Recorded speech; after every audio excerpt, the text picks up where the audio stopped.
E aí, pessoal, tudo bem? Continuando aí, então, o nosso tema de direito do trabalho, a gente passa hoje a estudar o contrato de trabalho.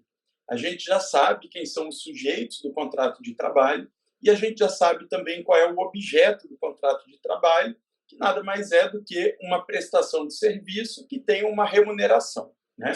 Então, a partir dos artigos 443, 444 da CLT, a gente vai ter a regulamentação do contrato de trabalho. Primeira ideia importante para a gente é que o contrato de trabalho é um contrato consensual. A CLT vai dizer para a gente que contrato de trabalho é aquele pacto que pode ser celebrado expressa ou tacitamente, por escrito ou verbal. Então, o contrato de trabalho não é formal. Evidentemente que nós temos uma determinação no sentido de que o contrato de trabalho deve ser anotado na carteira de trabalho e previdência social. Mas é importante destacar a anotação na carteira de trabalho não é requisito de validade. A gente não está falando, portanto, de um contrato de trabalho formal, e sim consensual. Para a gente entender um pouquinho sobre a temática das nulidades do contrato de trabalho, é importante a gente lembrar lá do direito civil que ele vai trazer para a gente uma teoria que distingue nulidades absolutas e nulidades relativas, né? Em regra, as nulidades absolutas são aquelas que dizem respeito às normas de ordem pública, enquanto as nulidades relativas são aquelas de interesse dos sujeitos do contrato. Pois bem, aqui no direito do trabalho, a teoria das nulidades é um pouquinho diferente. Nós vamos ter, então, um regramento no que tange aos contratos que tenham um trabalho proibido e um outro regramento para aqueles trabalhos que têm objeto ilícito. Então, olha só. Sempre que eu tiver...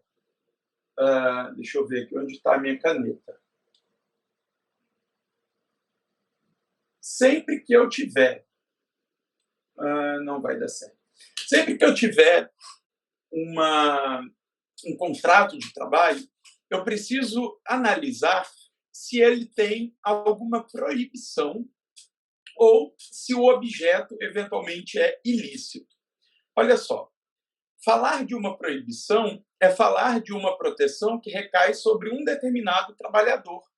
Ao passo que, quando eu falo de um objeto ilícito, eu estou falando de uma ilicitude que recai sobre o objeto.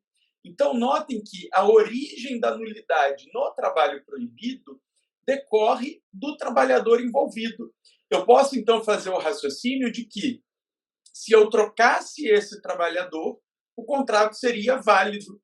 Vamos pensar, por exemplo, numa proibição que tem na Constituição Federal, no sentido de que menores não podem trabalhar em atividades noturnas, insalubres ou perigosas. Ora, se eu ponho um menor para um trabalho noturno, basta eu tirar o menor e colocar um maior, que o contrato será totalmente válido. Por outro lado, se eu pensar, por exemplo, em contratar alguém para trabalhar com jogo de bicho ou com tráfico de drogas, não adianta trocar o João pela Maria, porque o objeto vai continuar inválido, o objeto vai continuar ilícito. Então, esse contrato de trabalho vai ter um outro regramento.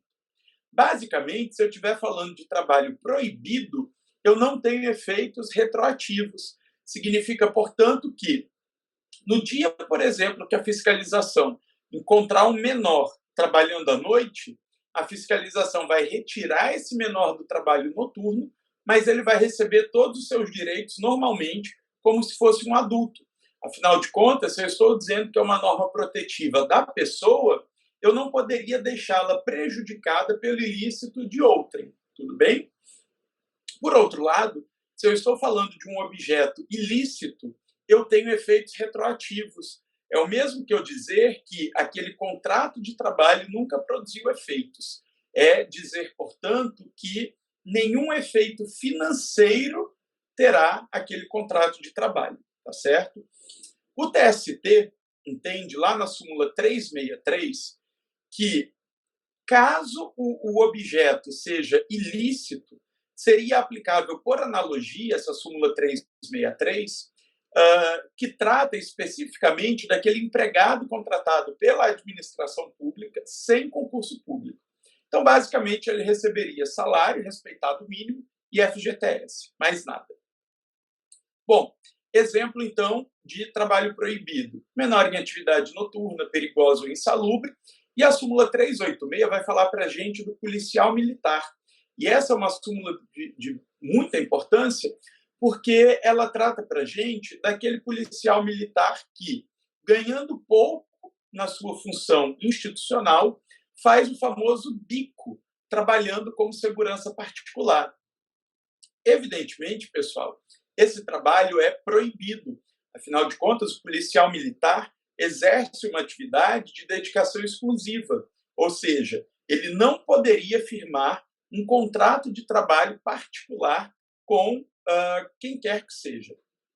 No entanto, essa proibição é uma proibição que o afeta na sua relação com a polícia militar, não na sua relação com o empregador privado. É dizer que, presentes os requisitos do vínculo de emprego, o fato dele ter uma proibição estatutária não impede o reconhecimento desse vínculo de emprego do bico que ele fez. Evidentemente que ele vai se submeter às penas que a polícia militar impuser. Ele pode, inclusive, até, se for o caso, perder o cargo dele. Mas isso é um problema lá do direito administrativo, do direito militar. Para o direito do trabalho, isso é irrelevante, tá certo? E os exemplos mais clássicos aí de objetos ilícitos são, de fato, o tráfico de drogas e o bicheiro. Existe uma crítica contra o TST no sentido de que, se eu nego efeitos financeiros a um contrato envolvendo objeto ilícito, eu estou prestigiando o famoso empregador, né? Ou então aquele cara que toma o serviço para o desenvolvimento de uma atividade ilícita e que, além de ganhar dinheiro com a atividade ilícita, vai ter o seu lucro aumentado, porque não vai ter que pagar os débitos trabalhistas. Então, vamos imaginar, por exemplo, quem contrata um traficante para vender, para ficar lá na boca de fumo, né? Evidentemente, pessoal, quem lucra com isso não é esse traficante contratado. Quem lucra com isso são as grandes organizações de tráfico de droga, são os empregadores, né, os tomadores de serviço. E aí, quando eu digo, olha, grande traficante, você não precisa pagar os direitos trabalhistas do pequeno, eu estou dizendo para ele, poxa, grande traficante, você já teve lucro por exercer atividade ilícita e vai ter mais lucro ainda, porque nem os débitos trabalhistas você precisa pagar. Então, é uma crítica que se faz ao TST, mas evidentemente que a gente reconhece a validade do entendimento no sentido de que o desenvolvimento de uma atividade ilícita não pode ser estimulada pelo direito, né? Não pode ser resguardada pelo direito. Destaco para vocês também, pessoal, que a prostituição não é proibida no Brasil, né? O que nós temos de proibição é a exploração sexual, ou seja, eu não posso exercer a profissão de cafetão, né? Mas, uma vez havendo o reconhecimento do vínculo de emprego, nada impede a produção de efeitos financeiros, me parece, pelo menos, tá, pessoal? É claro que a gente não tem, assim, grande jurisprudência sobre isso, porque a gente sabe que os profissionais e as profissionais do sexo têm um certo estigma social, né?